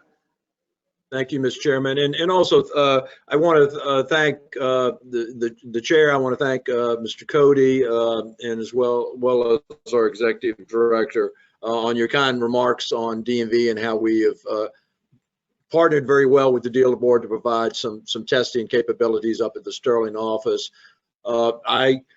William, as far as I'm concerned, that partnership continues until you tell me that there's not a need. Just for the folks in Northern Virginia, let me mention one thing to you. We are in the process of building out a new Sterling office that should open the first part of January. However, because of the demand that we have and the fact that we're appointment only, we plan to keep the existing Sterling office as well as the new Sterling office. Both of them will be open to the public. And so, William, as far as I'm concerned, we'll continue the partnership until you tell me otherwise. So again, thank you for those comments. Thank you, Mr. Chairman. Okay, advertising committee, Mr. Duncan. Yes, thank you, Mr. Chairman. We had a quorum this morning, advertising committee did. We approved the summary from the last meeting. We did not have any public comments. There was no new business or new business from the floor. There was no old business and no old business from the floor. So we will reconvene on Monday, January 11th, 2021. Okay. Next, transaction recovery. Mr. Meyer. Yes, Mr. Commissioner, we met this morning. We had a quorum. There was no public comment. We approved the September meeting summary. There was no old business, and under new business, we approved 2 claims to the Transaction Recovery Fund. And William, if you'd start with tab number 6, thank you. Yes. Whereas pursuant to section 46.2-1527.1 of the Code of Virginia, which is known as the Motor Vehicle Transaction Recovery Fund, the board has reviewed and considered claims submitted for payment from the fund and the recommendation of the hearing officer on the claim. And whereas based on due consideration and recommendation of the hearing officer, the board believes that the following claim should be payable from the fund. Now, therefore, be it resolved that the board hereby approves and reaffirms the following claim and up to payment amount subject to compliance by the claimant with statutory requirements. Susan Courtney is the claimant, and the fund amount is $25,000.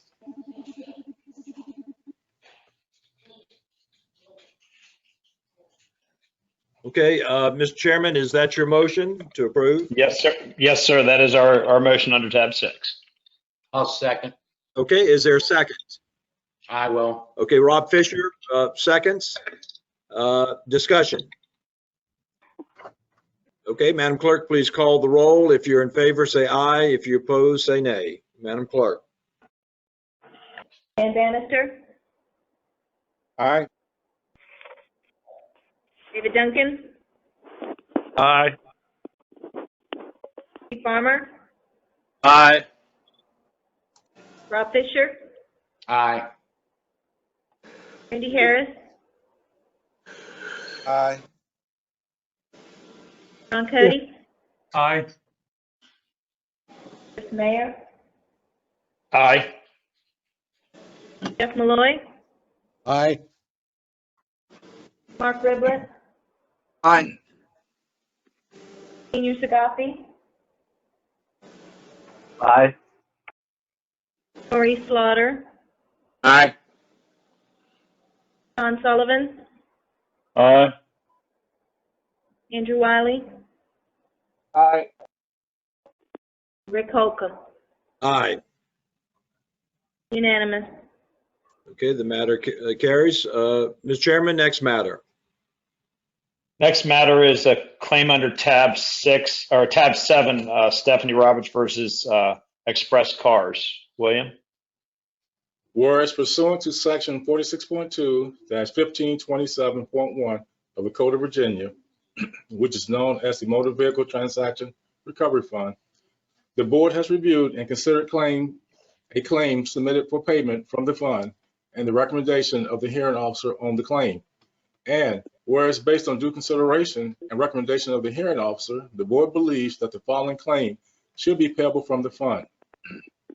Now, therefore, be it resolved that the board hereby approves and reaffirms the following claim and up to payment amount subject to compliance by the claimant within statutory requirements. This is the claimant is Stephanie Roberts, and the amount to be approved is $25,000. And Mr. Chairman, is that your motion? Yes, Mr. Commissioner, it is. Is there a second? I'll second again. Okay, Rob Fisher seconds. Discussion. There was a point raised, which I thought was valid, that here we have a $25,000 recovery where the customer is only going to be getting $10,000. Now, as an attorney, I understand the hard work that attorneys do in cases, but maybe a question for Christian. Obviously, we can't defend the Transaction Recovery Fund if we don't know that a case is pending, and there's no requirement that when the judge has before them a petition for attorney's fees, we're not noticed in that, and we can't challenge an attorney's fee as potentially excessive. I guess that's a rhetorical question, but maybe you can go into that a little bit for us, Christian. Yeah, I think there is in the code. The code does require when, let's say, an attorney is going to apply to the fund, if there's no when they're seeking the judgment from the court, they do have to serve the documents on the board. So, meaning they have to keep the board apprised as to the court proceedings. there is a statute that allows us to intervene. There are a lot of these cases. So, I mean, we have intervened in the past in situations where we do see that there may be something in relation to the fact of how the judgment's going to come down or something, where we want to make sure there's a differentiation in the order from the damages and the punitive damages, because a lot of times that may not be spelled out in the order, and then we may be stuck with no language to differentiate. But in some of these cases, well, a lot of cases we see often that are filed by attorneys, the orders do specify those damages, and then it does specify the attorney's fees. So when it does specify the attorney's fees, I think in then answering your question, that kind of, short of going to court at that time and having awareness of the fact that the order is going to be entered, it would be for us to perhaps point out to the judge why those attorney's fees might be excessive. With that being said, attorneys are required to submit a bill or an affidavit as to the court and submit it to the board as well. Challenging that is doable, I would say, but it could be challenging to try to explain to a judge other than if the affidavit is accurate, contesting it on the fact that there's something discrepancy in the affidavit. But there's nothing to say how we can divide that money up, I think was what the initial question was earlier in the meeting. Okay, Christian. And I hope that answers your question, Mr. Commissioner. I know I kind of went off on a tangent, but I don't know if I directly answered it. And if I didn't, I'll try to clarify. It did for me, Christian. I mean, obviously, we can't ask you to intervene on every single one of these cases, or I'm sure that you will be renegotiating with William how much we're paying you. But certainly, obviously, continue to look at where we've got punitive damages that are sort of outrageous, and I mean, when they file their complaint and they're asking for attorney's fees, they don't tell us what those attorney's fees will be until the end of the case, where it may be too late. We may not have intervened. But questions of Christian or Christian, any other comments? Well, I was just going to reassure the board that I often do field a lot of questions prior to these cases being approved by the staff. They do bring it to my attention, and then we are able to speak, talk through them and make sure that they are, that all the documents are there, and whether there is sometimes when we get to it early enough, whether it's something we should consider intervening, and William and I will discuss that as well. So I just to reassure that they are being looked at, as well, that it's being brought to my attention, and the board does a very good job William's staff does a good job of doing that. Okay, thank you, Christian. Okay. I have a comment or questionable Christian. On cases like this where automatically at default I assume the dealer is no longer in business, and with us without being able to defend, or DMV DMV board being able to defend themselves, we just have to bite the bullet, and whatever is the penalty. I know there's a cap of 25,000 that's probably a good safeguard, but there's attorney fees and all that stuff is not usually granted on a lot of cases. But with us, with the dealer board, or transaction recovery, we just have to turn around and pay everybody without being able to, defend ourselves. So is there possibility for legislative or go back to court or try to say, hey, this dealer is no longer, the judge has made the judgment because the dealer obviously wasn't at the court, so gave the consumer everything they wanted, including unit damage and attorney fees. Is there any possibility of any changes? We just have to deal with this, throw our hands up and say, here's the money. Well, if I understand the question, I guess there's two sides to that. One is getting ahead of the case and being able to intervene before an order like in these cases is entered. And that is possible. And you're correct that a lot of times there are, it's just a default judgment that's taken because no one shows up on the for the dealership because they're either gone out of business or for some other reason. I would say our role is not to defend the dealer.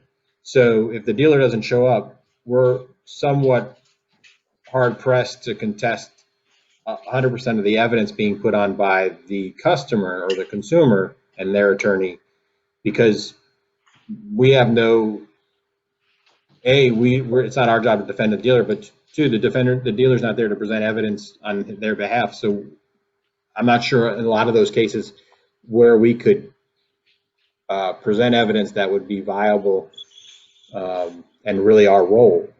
But the second part of your question sounded like also after the fact, when we get the order in, is there something we can do? An order becomes final in court in 21 days. So we only would have a 21-day period to contest the order. Sometimes we may not get the order within that 21 days. The other thing is, again, going back to my first comment, we're going to have to contest it on and have some sort of evidence. And if there's no dealer showing up and we have an attorney saying, well, I had to do all these things, and I'm assuming this is based on attorney's fees, of these things, we're kind of limited in, this is my fee, this is the hours I spent, this is what I did. It's kind of, we're limited in what evidence we have to show anything in contradiction to that, so it may be something we could look at on a case-by-case basis, but I don't know if it's something we would consistently be able to take to court where a judge would say, where's your evidence? The dealer's not here. Who are you going to question to defend? That I didn't accurately listen to the evidence of the consumer. Does that make sense? Our role isn't really to defend the dealer. If the dealer doesn't show up, it's not our role to say, oh, the dealer didn't commit fraud here. It's the dealer's job to prove that he or she did not commit fraud. I'm not suggesting to defend the dealer. I'm suggesting to defend the dealer board. Because in this case, basically, is the consumer has been hurt. The attorneys know there's a way that they can make, some attorney fees or some money here because they know there's a way to get through the DMV procedures and get that money from transaction recovery. First of all, there should be some kind of limit, not just the affidavit, so they can charge whatever they want. But right. I'm not by any saying to defend the dealer. That dealer is already out. Yeah. Because if it wasn't, the court could go after the dealer, not DMV. Right. But well, I would say to your comment about the code. I mean, to the capping. I'm not saying that doesn't exist in the code.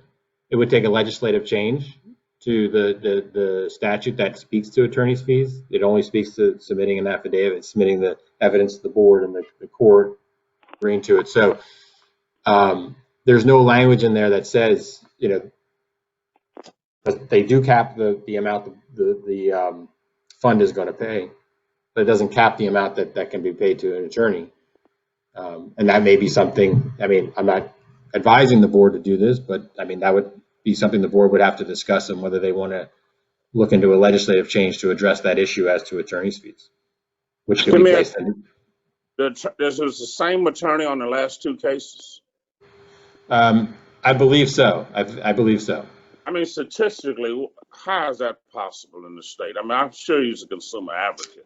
I think I can only answer that from the standpoint of the fact that of the cases I've looked at and the board gets, there are a handful of attorneys that practice in this area. Okay, that explains. We do. If we had to say, there's a handful of attorneys that we see consistently that handle these types of cases. And I think that addresses my concern. I was worried that was the case. Thanks. Yep. Okay, I see Mr. Bannister has his mic on. Dan, is there anything you want to add or question? I'm good. Okay, Ron, I see your mic is on. Anything that you want to add? No, sir. Okay, and certainly, Christian does raise an issue that we may want to put on. It's too late for the 2021 session, but certainly the board may want to discuss whether the board should seek any legislation that would put some type of cap on the attorney's fees, like other claims are. So that's something we can talk about at a later point. Okay. I'd like to comment, Commissioner. I'd like to comment if I could. Yes, sir. I've seen a number of these cases come through over the 7 years on the board. I think the board does a great job on filtering and getting the right information to us at the transaction recovery fund level, and so we can make wise decisions. There's really only a very small handful of lawyers that sue car dealers. They specialize, and Tom Breeden out of Manassas is one of them, and you'll see his name on quite a few of these cases. That being said, I think that we do a great job on the money that we put out to the consumers. I'm all for taking care of a consumer who's been cheated by a car dealer, and that means a lot to me to make sure I'm in that process. I also wanted to go a little further, and I wanted to say, in the 7 years that I've been on the dealer board, I've never seen anybody as committed as William is to this process and the job that he's done here. And I think he's not often given enough accolades for what he does. And I want to thank you, William, for always making this a seamless process and making us all look good from the dealer board standpoint. I also want to tell you, I looked at the report that you put forward to the governor, and I was highly impressed with the information that you had on there and the professionalism that went into that. I'm sure the governor's going to be very confident in what we're doing here for the state of Virginia and for the consumers of Virginia. So thank you, William, for that. And that being said, Commissioner, I have no other new business to report to you. Hold on, Mr. Chairman, hold on. We have not taken a vote on this item, so. Oh, I'm sorry.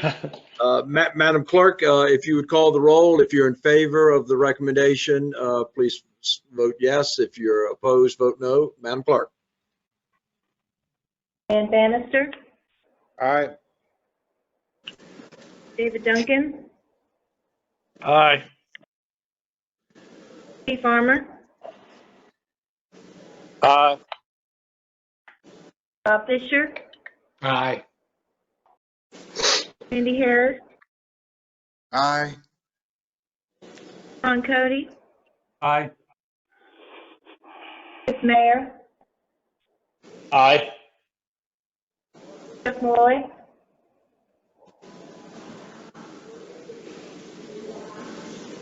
Jeff, are you there? Yes, I'm here. Sorry about that. My computer just went out on me. Okay. We're voting on tab 7.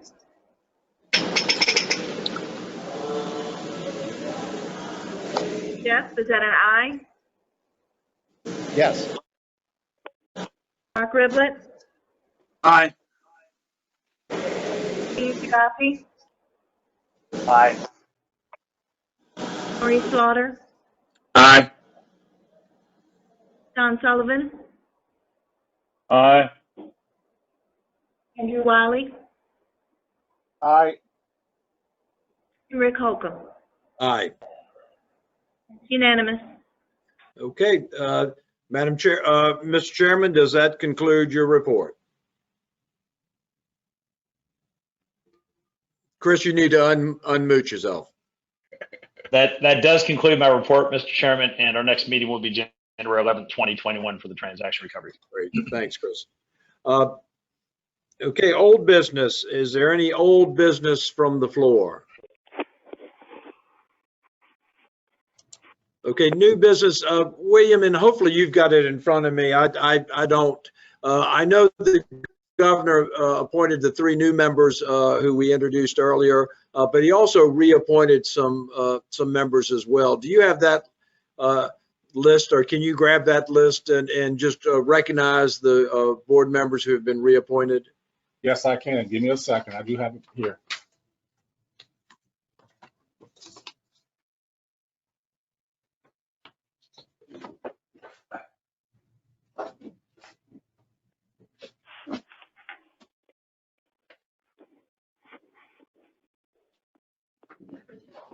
Okay. Dan Bannister, owner of Bannister Nissan. Michael Bohr, co-founder and CEO of Car Lots. David Duncan, Dealer Principal and General Manager, Duncan Ford, Lincoln Mazda. Steve Farmer, President, Steve Farmer Auto Sales. Robert Fisher, owner, Northside Auto Sales. Christopher Mayer, President, Car Credit Nation. And Maurice Slaughter, Chairman and CEO of MS Family Enterprises. So again, congratulations to all of our current members who now are going to become, continue to become members for us. So thank all of y'all for agreeing to serve, and certainly the governor made a great decision and having y'all reappointed. So thank you. New business. We've got a presentation from Ann with VADA, and Ann, I see that you're on. So you can unmute and make your presentation about service contract solicitations. Yeah, thank you, Mr. Chairman. I had forwarded to William a service contract solicitation that one of our members' customers had received. And the purpose in forwarding it was to, one, make the board aware, but also with the consumer protection resources of both the board and the AG's office. We want to make sure that these kind of things are investigated as much as they can be. In this particular case, it was a postcard that was sent to the customers of this dealership that actually listed the name of the dealership on it. Interestingly enough, didn't list the name of the service contract company on there that was trying to sell a service contract. So this dealership's customers were rightly upset. You know, the dealer was quite upset about it, thinking that oftentimes when a dealership sells a service contract to a customer and then they get one of these solicitations, the customer assumes that the dealership hasn't done something necessary to, register that service contract. So, this has been an ongoing issue. We're concerned about where these lists of customers are coming from. We don't necessarily think they're coming from any sort of DMV list. The insurance companies get them when the cars are registered. The finance companies get them when the cars are financed. So there's lots of points of entrance, but just wanted the board and even the consumer folks in the AG's office to be aware that these kind of solicitations are still out there. They've sort of hit a different level with listing a dealership on them. And just wanted to make sure that the dealer board knew of this, and that if any of the other dealers on the board had anything to add, that this could be an issue that, one, the dealer board staff may be getting calls from customers about these sorts of things, and we wanted to make sure that they were aware, and whatever the board and the AG's office can do to ferret out some of these bad actors is always appreciated. And Ann, I'm going to ask William to forward that to me, and I'm going to have our data management people who have a use file on every single DMV customer, and we can see who has accessed that file recently, and we can try to look at it from that standpoint. I assume what you sent to William has the customer's name on it, or did you redact that? I did not. It does not actually have the customer's name on it. It was sent to a quote Honda owner at a certain address. So I don't know if that helps. Okay, so you don't know who the customer who received it? No, I don't. I mean, I could probably come up with a few if that would be helpful. That would be helpful, because at least we can determine who got that file and for a legitimate purpose, and then might be not using it for a legitimate purpose. So if you can track down a name, that would be helpful. So we'll go ahead and send that over, and I'll have Sandy Jack look at it and wait for Ann to potentially get us a name that we can assign to that. Yeah, Mr. Commissioner, we've struggled with this for years and don't necessarily think it's coming from a DMV list that's being used improperly. That's part of the problem is the information may not have been being used improperly, but it's still a problem for the consumers. I agree. Thank you. Questions of Ann on that issue?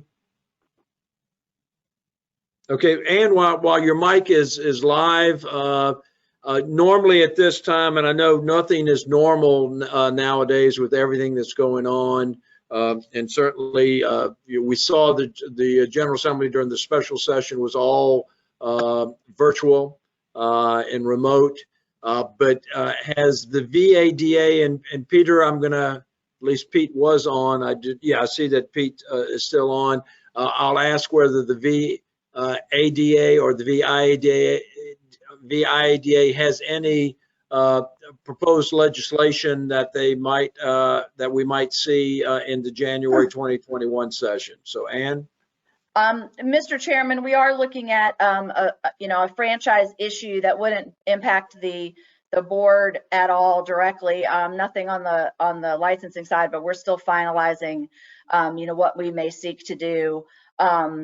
We certainly appreciate all the work that DMV has put into making as much of their transactions electronic as possible on the vehicle titling side. So if there's any additional steps that we identify or that you all have identified that we can take to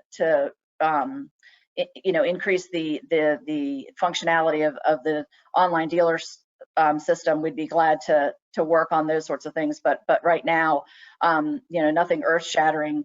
We're sort of in the same position of trying to figure out how we're going to have a session virtually, especially if some of the legislators aren't even in Richmond. I mean, there's lots of uncertainty about how it all plays out.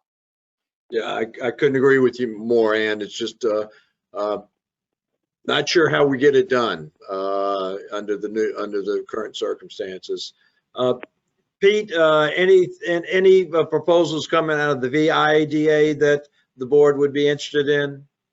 Rick, let me correct you. Pete, the VIADA would be Alvin Melendez. Okay, I'm sorry. Is Mr. Melendez on? Or anyone to speak for the VIADA on any proposed legislative agenda? This is Andrew. I'm the president of the VIADA this year, and I'm not aware of anything that the board has pressing that's going to be before the legislature this year. Oh, thank you. Thank you. Okay, I appreciate that, Andrew. Is there any other new business before we move to the executive director's report? Yes, Mr. Chairman, and I do apologize for not getting on the agenda before it went out, but I do have one item that I think the board needs to at least hear, and we can make a decision. You can make a decision going forward.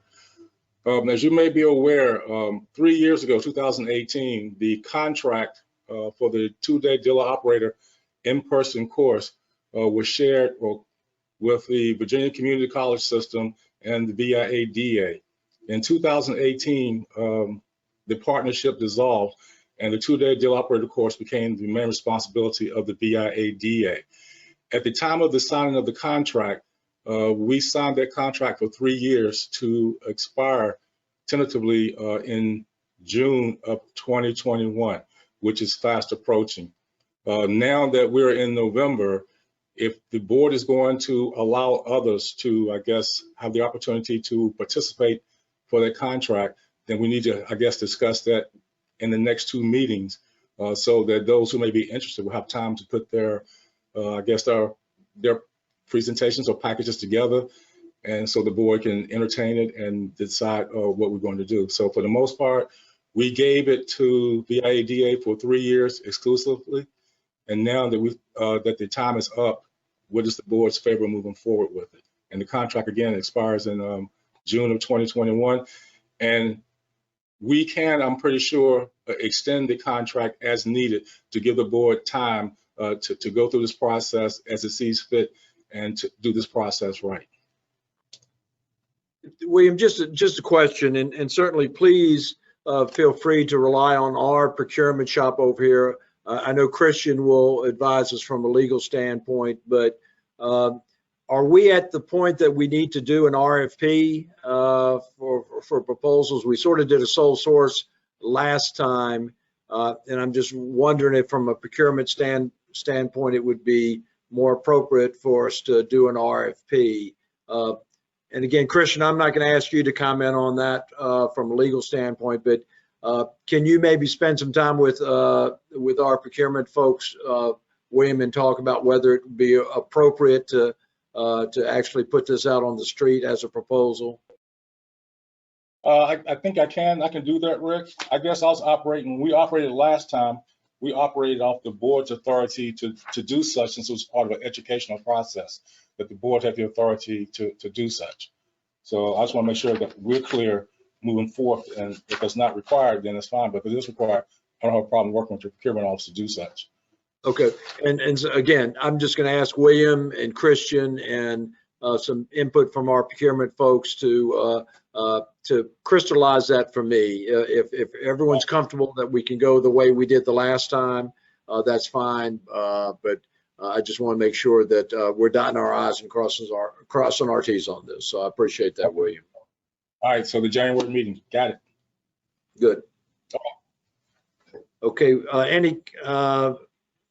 okay, William, do you want to go into your executive director's report, or is there any other new business from the floor before we move to William's executive director report? Okay. Okay, William.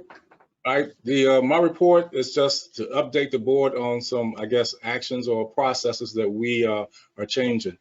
As you may be aware, doing your jobs, when you're looking at dealing with a situation and melting out their, I guess, punishment, for lack of a better word. One of the things that we commonly refer to or you hear about is a successful inspection being performed by the dealership as part of what we give them, as part of the mandate. One of the things that we have come across recently and we have noticed is that in that process, the dealership has been responsible for contacting us when they're ready for that inspection. We, the board staff, sends the dealership a letter. In that letter, it tells them what the resolution states. And we tell them they must have certain things done by certain times. And then in the end, we normally tell them that, hey, it's your responsibility to contact us by this date so that you can get this inspection performed. The problem that we've run across recently is that a lot of dealerships are waiting till the last moment to contact us. And when we go out and do the inspection, they fail the inspection. And once they fail the inspection, they have no time left to correct the problem, and they go into a suspended mode. And once you're suspended, of course, you can't do business. So therefore, they don't have a chance to rectify their situation. So what I'm bringing to the board today is just for informational purposes. So moving forward, what we're going to do is when somebody has a period of time, like the 90 days for the satisfactory inspection, we're going to start on day 35. We will show up to a dealership between day 35 and day 60. We'll go to a dealership to do that inspection. That way, if they do fail something, they have a chance to fix it. And when we go back the second time, we will go back looking for the things that they failed on the first time or the second time. Now, the reason why we're waiting for day 35 is because we have to allow them a period of time to appeal the board's decision of the first decision. And that's normally 33 days. 30 days plus 3 days for the mail. So we just figured we can give it an even 35 days and go from there. And again, this process will give them an opportunity to be successful. And I also feel that this process that I'm outlining to you falls in line with our educational and trying to bring the dealership into compliance and make them successful.